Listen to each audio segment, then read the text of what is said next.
is, this is something that we did too. They might be a little too sharp to work with the kids, but just like these discs here, I cut up old CDs, and we folded the fabric, and then put one of these on each side, right, in like that, and then took clothespins and clamped them, and then another one and another one, and you get this great pattern. So it's just simply cutting up a shape out of something. You know, these are wood discs that you can get at the hardware store. So just clamping it like straightforward like that. So maybe I would have made this fabric a little bit narrower, but than I did. So it would work a little bit better.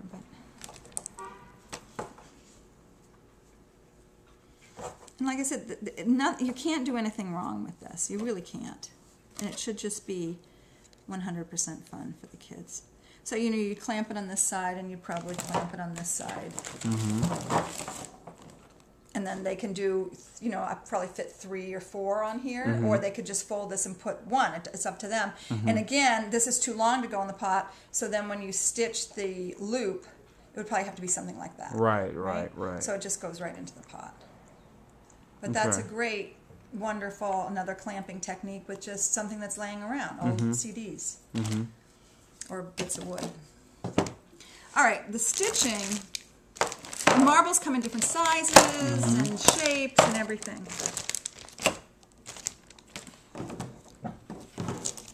Okay, so the important thing about the shibori stitching is that you would make the thread long enough. This is going to be, I'll make a little longer because you're taping this. But the thread has to be much longer than the cloth. Right, and this is the thread. You have to get this thread. Right.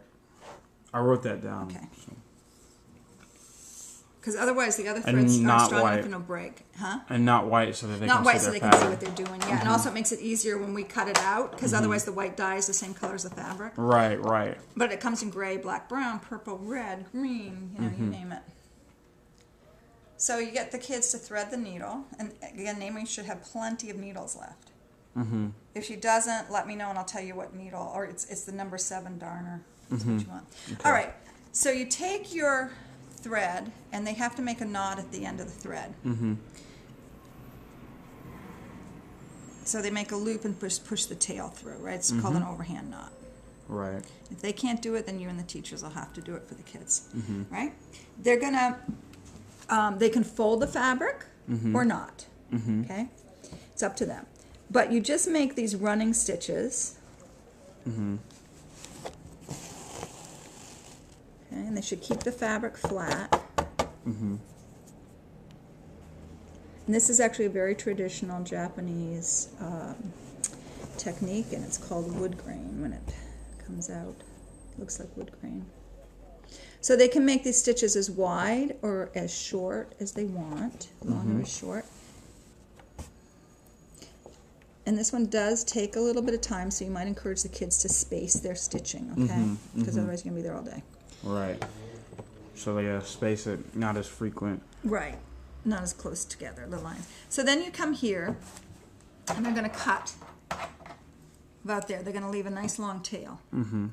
And they're going to stitch, and try to get them to make our lives easier when we take this apart, that they always start on the same side.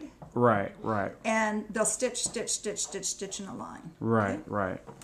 Then, when they're stitched all their fabric, they'll come to the middle. They'll start in the middle. And they'll pull.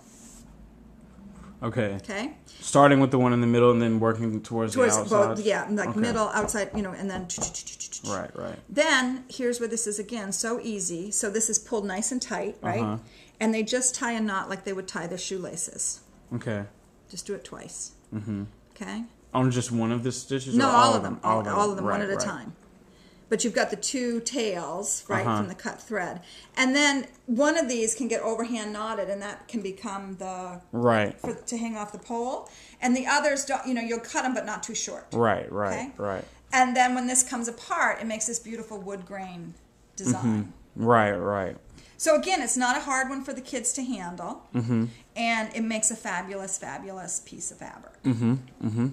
Right? Okay. So that's your stitching. And then they can, I mean, if they don't want to stitch in a straight line, they can stitch diagonally. Right? As long as they're just tying off those knots at the end, right? And then, leaving one to and they hang. always go in the same. Try to get them to go into the same side. Right. Okay. Because they're going to pull on one side, and otherwise they're going to pull their thread out. Right. So they can go on a diagonal. Like I said, they can fold it. They can leave it flat. They can do whatever they want to do. And again, be sure to explain to them that this is all going to come apart at the end. It's not going to. They're not making these little sculptures that they've stitched the crap out of. Right. There are more complicated stitching patterns, but I just don't think we've got the time to show them. So again, keep it simple. They'll have fun. They won't get frustrated. This is one question I have with you. I think I'm only going to have in the art teacher for the resist like for one period, which is 45 minutes. I mean, how do you feel about that? I hope the teacher's going to help you. That's how I feel about it. I'm going to be showing her this stuff. Okay. I mean, a kid can do this in 45 minutes. Okay. And, maybe you want to go to, you must know the kids by now. Maybe there's one group that's a little more dexterous, a little brighter, get it quicker. Maybe they'd get this one. Right? Right.